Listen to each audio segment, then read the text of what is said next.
Halo anak-anak semua, kembali lagi dalam channel Bimbel Online.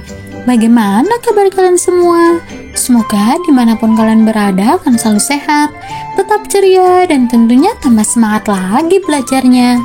Nah anak-anak, sebelum kita lanjut ke video pembelajaran kita kali ini, jangan lupa di subscribe dulu ya, agar anak-anak tidak ketinggalan akan video-video terbaru dari channel Bimbel Online. Anak-anak semua, di video pembelajaran kita kali ini, kita akan sama-sama membahas dan mempelajari mata pelajaran IPAS atau Ilmu Pengetahuan Alam dan Sosial untuk kelas 5 kurikulum Merdeka, yaitu kita akan sama-sama belajar di bagian organ pernapasan manusia. Nah anak-anak, apakah anak-anak sudah siap? Kalau sudah siap, yuk kita langsung saja mulai pembahasannya. Perhatikan baik-baik ya anak-anak. Yuk, langsung saja kita mulai ya anak-anak. Organ pernapasan manusia. Kak, apa sih arti pernapasan atau bernapas itu? Nah, pernapasan berasal dari kata bernapas.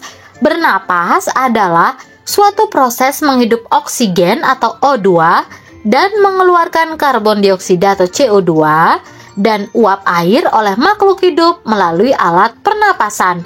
Nah, sedangkan oksigen ini adalah udara yang bersih, sedangkan karbon dioksida adalah gas beracun yang berbahaya jika tidak dikeluarkan dari tubuh. Jadi kita itu menghirup oksigen atau O2 anak-anak, kita menghirup udara yang bersih, lalu kita mengeluarkan CO2 atau karbon dioksida. Sekarang kita akan mempelajari satu persatu organ-organ pernapasan manusia anak-anak. Mulai dari organ yang pertama yaitu rongga hidung anak-anak. Nah, rongga hidung ini adalah tempatnya proses bernapas pada manusia yang diawali dengan menghirup udara melalui lubang hidung ke dalam rongga hidung. Nah, di dalam rongga hidung, udara mengalami penyaringan oleh rambut-rambut halus sehingga kotoran debu tidak ikut masuk bersama udara anak-anak. Nah, selain disaring, udara yang masuk dilembabkan dan mengalami penyesuaian suhu oleh selaput. Kemudian kita lanjut ke organ pernapasan yang kedua yaitu ada faring anak-anak. Nah, faring ini adalah proses setelah udara masuk ke hidung adalah masuk ke faring. Nah, pada faring terdapat episglotis, yaitu yang berfungsi sebagai pembatas di antara saluran pernapasan dengan saluran pencernaan. Faring berfungsi untuk menghubungkan rongga hidung dengan laring. Organ pernapasan yang ketiga yaitu ada laring anak-anak. Nah, laring ini adalah proses setelah udara masuk ke faring adalah masuk ke laring. Laring atau teka atau jakun ini yang sering kita sebut dengan jakun ya anak-anak, terdapat di bagian belakang faring. Laring terdiri atas 9 susunan tulang rawan berbentuk kotak.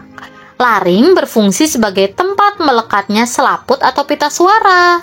Nah, aliran udara akan menggetarkan pita suara sehingga menghasilkan suara.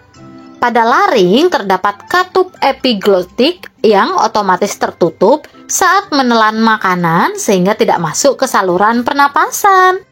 Nah, kita lanjut ke organ pernapasan yang keempat, ada trakea anak-anak. Nah, trakea terletak di depan kerongkongan dan tersusun atas tulang-tulang rawan yang berbentuk cincin. Nah, dinding trakea dilapisi oleh sel epitel berambut getar atau silia dan selaput lendir. Keduanya memiliki fungsi menahan dan mengeluarkan kotoran-kotoran yang terbawa masuk bersama udara. Nah, trakea ini bercabang dua anak-anak. Yang satu menuju ke paru-paru kiri dan yang satu menuju ke paru-paru kanan.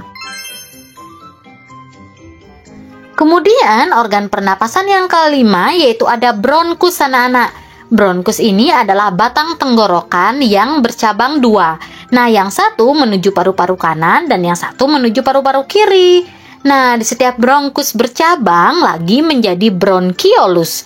Cabang bronkiolus akan masuk ke dalam gelembung paru-paru yang disebut dengan alveolus.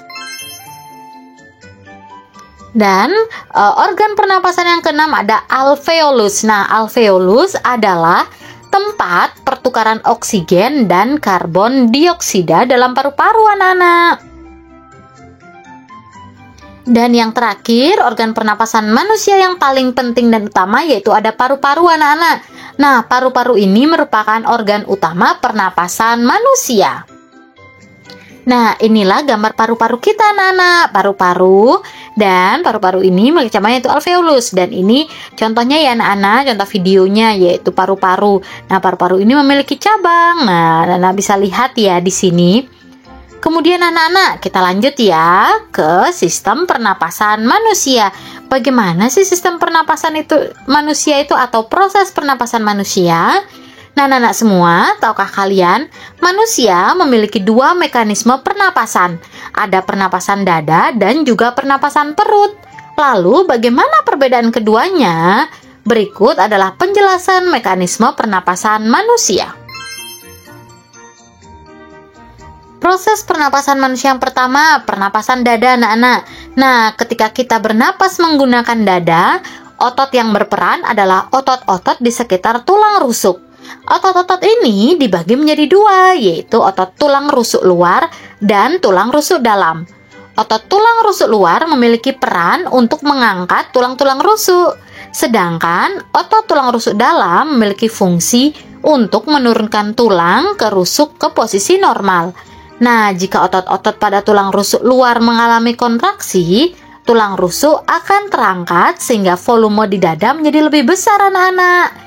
Hal ini menyebabkan tekanan di dalam rongga dada menjadi lebih kecil karena tekanan udara yang di dalam rongga dada mengecil. Akan menyebabkan aliran udara masuk dari luar tubuh ke dalam tubuh. Nah, proses ini disebut dengan inspirasi. Apabila kontraksi dari otot dalam tulang rusuk dan tulang rusuk kembali pada posisi semula, maka akan menyebabkan tekanan udara di dalam tubuh menjadi bertambah. Hal ini akan menimbulkan udara dalam paru-paru tertekan pada rongga dada, sehingga aliran udara akan terdorong keluar tubuh.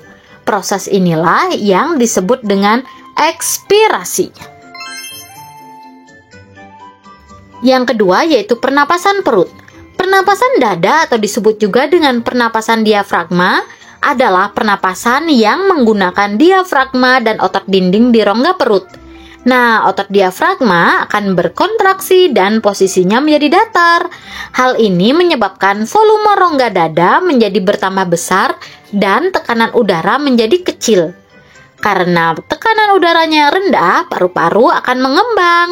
Saat itulah terjadi masuknya udara ke paru-paru atau proses menghirup udara. Sedangkan proses ekspirasi pernapasan perut terjadi jika otot diafragma menjadi rileks dan otot yang ada di dinding perut menjadi kontraksi. Hal ini menyebabkan bagian dalam rongga perut menjadi terdesak ke arah diafragma. Nah, ketika bernapas dengan diafragma atau pernapasan perut, akan mendorong pertukaran oksigen lebih maksimal dibandingkan pernapasan dada. Tidak heran bahwa pernapasan perut akan mendorong pertukaran oksigen lebih maksimal dibandingkan pernapasan dada. Tidak heran bahwa pernapasan perut akan memperlambat detak jantung dan bisa menurunkan tekanan darah. Inilah Nana contohnya proses pernapasan manusia ya, ketika kita menghirup oksigen atau O2 dan mengeluarkan CO2 atau karbon dioksida. Seperti ini ya anak-anak. Ini videonya anak-anak bisa lihat untuk lebih jelasnya lagi. Nah anak-anak, sekarang kita akan sama-sama belajar dan memahami cara menjaga organ pernapasan.